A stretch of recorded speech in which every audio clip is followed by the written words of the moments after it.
Hello dear friends, एक बार फिर से मोटिवेशनल कहानियों में स्वागत है आप सभी का। हमारी जो आज की कहानी है वो है जो चाहोगे सो पाओगे। तो चलिए कहानी शुरू करते हैं। एक साधु घाट के किनारे अपना डेरा डाले हुए था।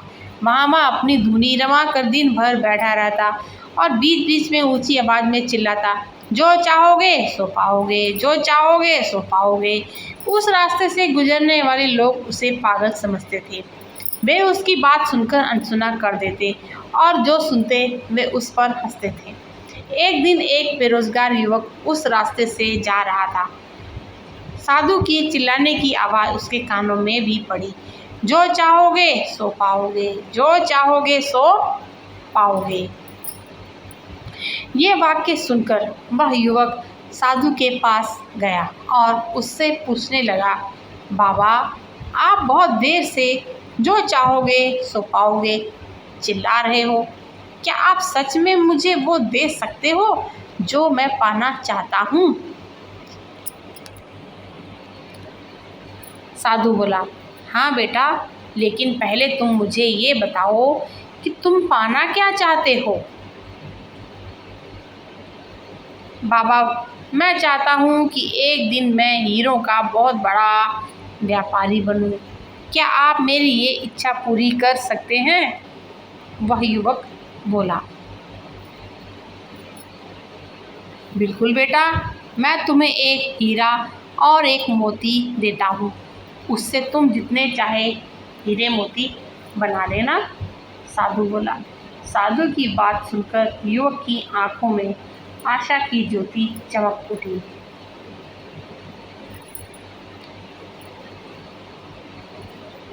फिर साधु ने उसे अपनी दोनों हथेलियां आगे बढ़ाने को कहा। युवक ने अपनी हथेलियां साधु के सामने कर दी। साधु ने पहले उसकी एक हथेली पर अपना हाथ रखा और बोला, बेटा, ये इस दुनिया का सबसे अनमोल हीरा है। इसे समय कहते हैं। इसे जोर से अपनी मुट्ठी में जकड़ लो। इसके द्वारा तुम जितने चाहें उतने हीरे बना सकते हो। इसे कभी अपने हाथ से निकलने मत देना।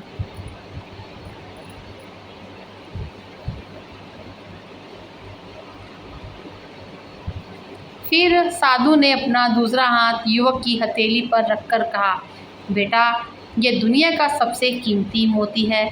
इसे धैर्य कहते हैं।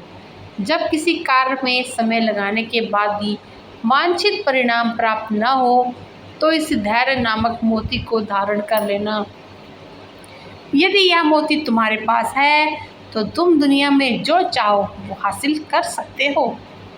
युवक ने ध्यान से साधु की बात सुनी और उन्हें धन्यवाद कर वहाँ से चल पड़ा। उसे सफलता प्राप्ति के 2 गुरु मंत्र मिल गए थे। उसने निश्चय किया कि वह कभी अपना समय व्यर्थ नहीं गवाएगा और सदा धैर्य से ही काम लेगा। कुछ समय बाद उसने हीरे के एक बड़े व्यापारी के यहाँ काम करना प्रारंभ किया। कुछ वर्षों तक वह दिल लगाकर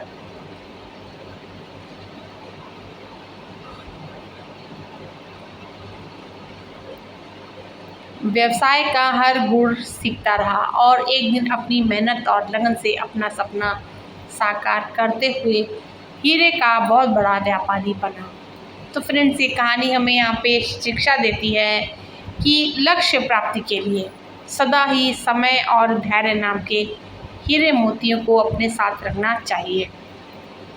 हमें कभी भी अपना समय व्यर्थ नहीं गंवाने देना चाहिए और कठिन समय में धैर्य का दामन भी नहीं छोड़ना चाहिए।